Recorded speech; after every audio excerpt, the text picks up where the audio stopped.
Vítajte priatelia, dnes si pripravíme ďalší recept zo série Simproof. Bude to cvikla, tekvica, hruška, kozí sír. Cviklu si tu už redukujeme, vlastne používal som cviklu, ktorú som predtým trošku upiekol a jednu som si odšťavil. To znamená, že mám tam upečenú cviklu a mám tam šťavu z cvikly, do ktorej som pridal nové celé korenie a klinčeky, tak aby som získal požadovanú vlastne hustotu tej šťavy, ktorá je už vlastne taká trošku, nie je to ešte úplne omáčka, ale je to niečo pred omáčkou, čo sa týka hustoty. Ja tam teraz pridám ešte aceto balsamico. Samozrejme tú cviklu keď som ju dal piesť, som tam dal tymiánik do alobalu, dal som tam vlastne soľ a troška olivového oleja a to je všetko, nič viac som tam nepridal. Pečieme ju do mäka, ale nie že do úplna, ale tak vlastne aj bola ako keby al dente, keď robíte cestoviny, aby vlastne tým, keď sa nám bude ešte redukovať v tej šťave, ešte nebola úplne mäkká, aby sme ju potom nerozvarili. Ďalšia ingrediencie, ktorú budeme potrebovať, je tekvica. Toto konkrétne je maslová tekvica, ktorú som si iba nakrájal z tej časti, z tej rovnej, kde nemá jadierka a je naložená v takých citrusoch. To znamená, my už sme rozprávali to na našom základnom dresingu, ktorý sa skladá z oleja, citrónovej alebo limetkovej šťavy a troška soli, tunak je ešte pridaný pomaranč a zázvor. A tú tekvicu budeme takisto teplne spracovávať a my ju budeme robiť na takej kokosovej teriyaki, aj preto citrusový dressing, pretože tá teriyaki je sladká, hoci nie je pridávaný žiadny cukor. Tá teriyaki je vlastne v bio kvalite. Máme tam ten citrusový dressing. Počkáme, kým nám sa nám trošku zohreje. Tá tekvica tým, že je surová, je iba vlastne namarinovaná v tom dressingu, čiže ona tiež trošku potrebuje ako keby prehriať, nie úplne uvariť, pretože nechceme, aby bola veľmi mäkká, chceme, aby bola tiež na skús, aby to malo textúru to jedlo. Zatiaľ si pripravíme ďalšiu ingredienciu a to je hruška, ktorú si rozpolíme. Nebudeme ju lúpať, respektíve šúpať. Tí, ktorí nemajú radi šupku, ok, môžu, nie je to vada, ale v tej šupke je dosť veľa vitamínov. Si ju vlastne iba opečieme na spálenom masle. Dobre, tekvica nám začala vrieť, bublať, pridáme teriyaki kokosovú. Na tej budeme robiť, ako som spomínal, tú hrušku. Tu máme spálené maslo, ktoré je už predsedené. No vyzerá takto, je vlastne má takú orieškovú chuť. Kým sa nám zohreje masielko, ešte si prekrájame hrušku. Samozrejme tvári nechávam vždy na každom z vás. Ja ju dneska urobím na také ako keby mesiačiky. Skontrolujeme ten cviklu. Ja si myslím, že je už v poriadku.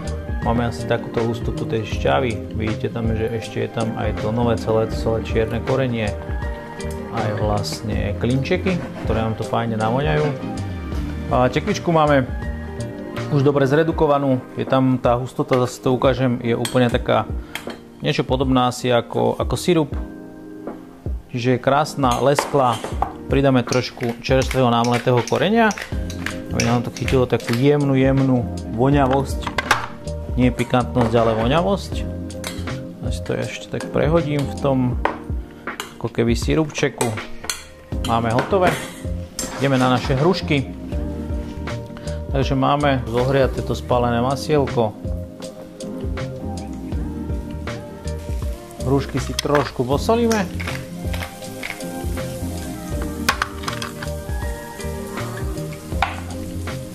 Necháme opiec jemne vlastne z každej strany.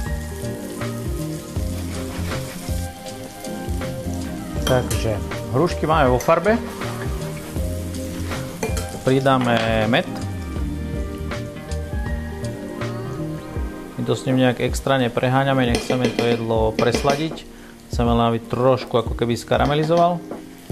A s tým vlastne spálené masielkom nám vytvorí úžasnú šťavu, ktorá je také konzistencie sirupu.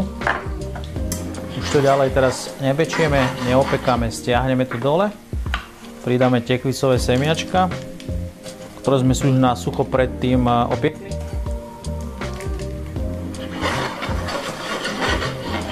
máme hotové hrušky a ideme na servis.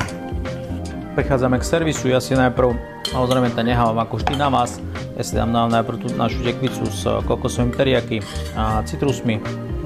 Je pekná, taká lesklá, čož mne sa páči. Samozrejme výborne chutí.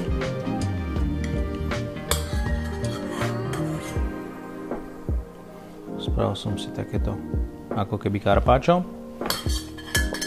Pridám k tomu tú fajnú šťavu.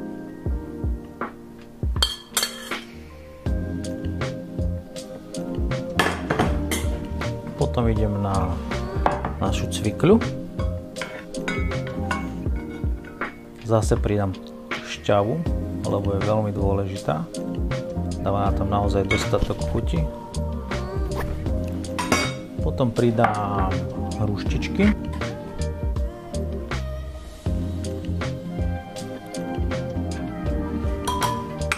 Zase samozrejme tú šťavu s tým maslom a s tekvicovými semiečkami, ktoré sa nám vytvorili vlastne z medu a spáleného masla.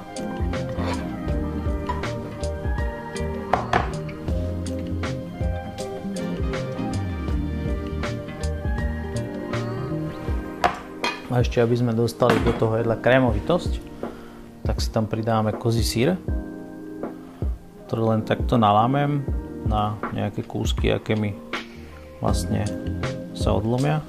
Keďže ja ten syr nechcem, aby bol úplne taký biely alebo surový, troška ho oflambujem, samozrejme opálym flamberom.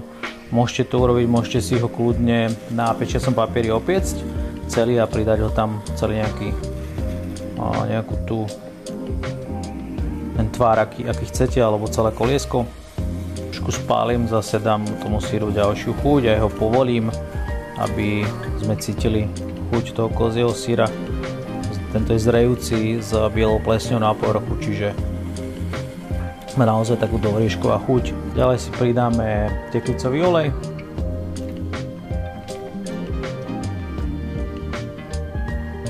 Tento je fajný v biokvalite, že urobí nám naozaj ďalší rozmer tej plnosti chuti.